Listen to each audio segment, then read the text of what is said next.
मैं अभी इस समय मध्य प्रदेश के जिला टीकमगढ़ क्षेत्र माड़ूमाल गांव में पहुंचा हूं। सरपंच जी से मुलाकात करेंगे, वर्तमान हालातों को जानेंगे और साथ ही साथ हम यह भी जानेंगे कि 3 साल से भी अधिक का समय इनके पंचायत के कार्यकाल को हो चुका है। कई चुनौतियां, कई समस्याएं होती हैं, विकास कार्य करवाने को लेकर है। चाहे तमाम व्यवस्थाओं की हम बात करें, चाहे वो बिजली हो, सड़क हो, स्वास्थ्य हो, शिक्षा हो, सुरक्षा हो, चाहे वो खेलकूद मैदान हो, यहाँ पे समुदाय भवन, तमाम व्यवस्थाओं को लेकर हम जानेंगे। साथ ही हम यहाँ पे जानेंगे ये भी कि यहाँ पे विधायक जी की, सांसद जी की और मंत्री जी की भी क्या कुछ यहाँ पे भूमिका देखने को मिलती है, और अन्य जो भी जनप्रतिनिधि हैं जो चुनाव के समय बड़े बड़े दावे किए जाते हैं, तो कितने धरातल साबित हो रहे हैं, क्या क्या खास तौर पर बदलाव इनके कार्यकाल में हुआ है और किस तरह को जो समस्याओं को लेकर है सामना करते हैं। इस वक्त सरपंच जी मौजूद हैं, स्वागत है भाई साहब आपका। नमस्ते। गांव में जब यहाँ पे पहुंचे तो काफी कुछ यहाँ पे देखा गया। सबसे पहले तो आप अपना नाम बताएं। हमारा नाम अब्दुल तिवारी है। मैं ग्राम पंचायत का सरपंच प्रतिनिधि हूँ। मेरी पत्नी सरपंच है वर्तमान में। कितने गांव जोड़ते हैं आपकी पंचायत में? जी, कितने गांव जोड़ते हैं आपकी पंचायत में? हमारे गांव में माड़ू में भाटा और माड़ू में खास 2 ग्रामों में आबादी है। वैसे राजस्व ग्राम 5 है हमारे। हाँ। लेकिन 2 में आबादी है। जी, कितनी वोटिंग है लगभग? वोटिंग लगभग 3100 किलो। जी, सबसे पहले हम शुरुआत करेंगे पानी से। खासतौर पर ग्रामीण क्षेत्रों में पानी को लेकर काफी समस्याएं होती है, तो क्या व्यवस्थाएं पानी के लिए हमारी जो माड़ू में भाटा की आबादी है वो पानी से अपनी पीएचई द्वारा जो टंकी बनाई गई है, जो नलकूप है वहां से अपना मीठा पानी उपलब्ध है। बाकी जो खास की आबादी है उसके लिए अपना जो जल जीवन मिशन है उसके अंतर्गत काम चल रहा है, जिसमें अपनी टंकी बन चुकी है। हाँ। पाइपलाइन डल रही है। लगभग 1 साल के अंदर पानी, मीठा पानी आ जाएगा। सड़कों को लेकर भी थोड़ी सी चर्चा करेंगे। सड़कों का क्या हाल है? सड़कों के लिए ये है कि जो अपने 15वें वित्त की राशि और 5वें वित्त की राशि है वो जैसे जैसे प्राप्त हो रही है उससे अपना निर्माण काम चालू है। और अभी वर्तमान में अभी जो राशि आई है उससे भी हम सीसी का कार्य लगाने वाले हैं। कितनी प्रतिशत काम सड़कों का आपकी पंचायत में हो चुका है? तो पहले की बात करें तो पहले भी 80% काम हो चुका था, लेकिन अभी जो राशि इतनी धीमी राशि आई है जिससे जो भी विकास हुआ है सीसी नाली का वो निरंतर जारी है अपनी ग्राम पंचायत। समस्याओं को लेकर क्या क्या होती हैं, क्या समस्या होती है कार्य करवाने को लेकर? कोई आप कोई प्रस्ताव लेकर जाते हो, चाहे विधायक जी के पास जाते हो, सांसद जी के पास जाते हो, कोई मांग आपने रखी हो? मांग के लिए एक सामुदायिक भवन के लिए मांग सांसद जी के पास भी रखी है और अपने विधायक जी के पास भी रखी है। और लगता है कि इस मास में जो नया बजट प्राप्त हुआ है उसमें संभावना है कि मिलेगी, राशि मिलेगी जी। और अभी कोई भी समुदाय नहीं है इसके पहले? अभी कोई भी नहीं बनाया गया? अभी है भी कोई सामुदायिक भवन? सामुदायिक भवन पिछली पंचायत में बनाया गया, अभी वर्तमान में नहीं बनाया गया कोई भी नहीं जी। खेलकूद मैदान है गाँव में? नहीं, खेलकूद मैदान नहीं है। जरूरत पड़ती है? जरूरत पड़ती है, बच्चों के लिए जरूरी है। तालाब है गाँव में? तालाब, पर्याप्त तालाब। अच्छा, तो आप ही के द्वारा बनाया गया था?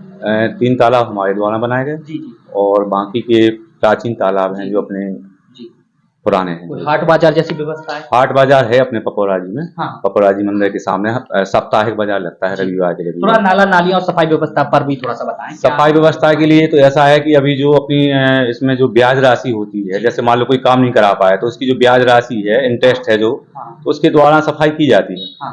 और बाकी थोड़ा स्वयं मैनेज कर लेते हैं उसमें सफाई में। बिजली कितने घंटे पहुंचती गाँव में? लगभग बिजली की समस्या नहीं है यहाँ पर जी। पर्याप्त मिलती है जी। इसके इलाज के बारे में थोड़ा सा बताएं, क्या व्यवस्था है इलाज को लेकर और कितनी दूरी तय करनी पड़ती है अगर गांव में है और नहीं है?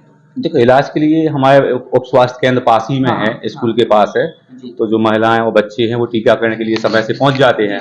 और नजदीकी फिर हमारा जिला अस्पताल है, अगर कोई भी सुविधा चाहिए तो वहाँ एडमिट हो जाते हैं। शिक्षा के बारे में थोड़ा सा बताएं, कहाँ तक विद्यालय और क्या स्थिति अभी विद्यालय को लेकर? विद्यालय हमारा 8वीं तक है जी।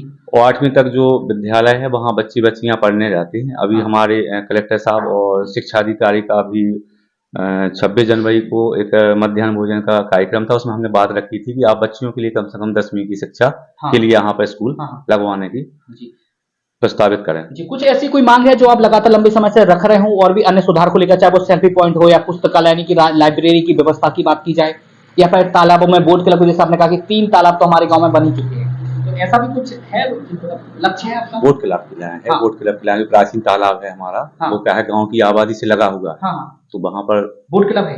बोट क्लब चाहिए वहाँ पर। कभी मांग रखी है आप? कभी गए विधायक जी के पास, सांसद जी के पास इस मामले? नहीं, इस बार पत्र लिखने वाले हैं उनके लिए। विधायक जी का कब कब दौरा आपके यहाँ पे होता है, थोड़ा बताएं। विधायक जी का कम से कम वही 4 महीने 6 महीने के लगभग एक बार हो जाता है। आप जाते हैं विधायक जी के पास? हाँ, जाते हैं। कोई मांग को लेकर आप गए हो और उस पर स्वीकृति भी मिली हो, ऐसा कुछ हुआ है? हाँ, आश्वासन मिला है कि इस बजट में सामुदायिक भवन मिलेगा। जो नया संभावना है पूरी। और भी योजनाएं शासन की चल रही, चाहे प्रधानमंत्री आवास हो, शौच के लिए शौचालय हो, खाने के लिए राशन हो, इन पर भी थोड़ा सा बताएं क्या। राशन के लिए समय से अपना राशन जो अपनी दुकान है वो खुलती है और लगभग 700 परिवार लाभान्वित हो रहे हैं उससे। जी और शौचालय के लिए अभी बजट नए बजट में प्रस्तावित हुआ है, हाँ। तो उसमें पहले जो बन गए थे 2018-19 में, अब जो रह गए हैं शेष वो लाभान्वित करेंगे इसमें। प्रयोग हो रहा है, प्रयोग में है शौचालय जितने भी गांव में बनाए गए हैं परिवारों के लिए बनाए गए हैं। 80% परिवार उसका उपयोग कर रहे हैं ये तरीके। आवासों के बारे में थोड़ा सा बताएं क्या स्थितियां हैं और जो धनराशि सीधे लोगों के खाते में पहुंच रही है, तो क्या ये सही और इसका दुरुपयोग इस धनराशि का तो नहीं हो रहा है, आवास में ही लगा है अन्य कारणों में लगा है? वैसे इसको दुरुपयोग नहीं हो पा रहा, इससे नहीं हो पा रहा कि एक तो हितग्राही के खाते में जाए और मैं चार चरण रख के आपने इतना काम कर लिया तब पेमेंट होना है, दूसरा फिर तीसरा स्टेज बाय स्टेज मिलता है उसको हितग्राही को पैसा।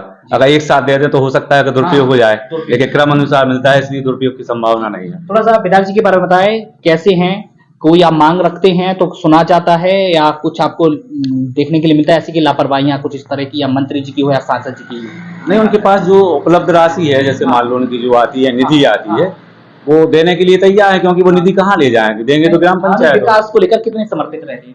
नहीं, विकास के लिए समर्पित है, दोनों समर्पित हैं। बाकी देख सकते हैं सांसद जी भी विधायक जी भी लगातार विकास के लिए समर्पित है और जैसे सरपंच प्रतिनिधि जी का कहना है कि लगातार है गांव में और भी सुधार चाह रहे हैं कि गांव में शिक्षा व्यवस्था में अभी और भी दुरुस्तता लाई जाए, बोर्ड क्लब भी बनाया जाए, सामुदायिक भवन की भी उन्होंने मांग की है, बिजली पर्याप्त मात्रा में मिल रही है, प्रधानमंत्री आवास योजना की बात करें तो वो भी लगातार शासन की मंशा अनुसार कार्य होते हुए भी देखा जा रहा है। चाहे शौचालयों की बात हो या पानी पीने के लिए व्यवस्थाओं की बात करें या सड़कों की बात हो या फिर नाला नालियों की बात है, तमाम व्यवस्थाएं ऐसी हैं जो एक समय पहले दम तोड़ा करती थी, तो आज के समय में लगातार उन व्यवस्थाओं पर सुधार किया जा रहा है, काफी कुछ बदलाव इस कार्यकाल में भी होते हुए देखा गया है। बात करेंगे यहाँ पे 3 साल से भी अधिक का समय हो चुका है और लगातार व्यवस्थाओं में सुधार हो रहा है, तो बने रहिए हमारे साथ, गांव के अंदर भी ले जाने का प्रयास करेंगे, क्या कुछ नजारा वहां पे देखा जाता है, क्या कुछ व्यवस्था कितना सुधार उनमें हुआ, क्या कुछ यहाँ पे किस तरह चेहरे उन महिलाओं के, उन स्कूल में पढ़ने वाले बच्चों के, किसानों के, ग्रामीणों के या मजदूरों के या फिर युवाओं के खिलखिलाते हुए चेहरे देखने को मिलते हो, किस तरह शासन की योजना, किस तरह लगातार विकास की गंगा और विकास की लहर बहती हुई देखी जा रही है, वह भी बताने का प्रयास करेंगे।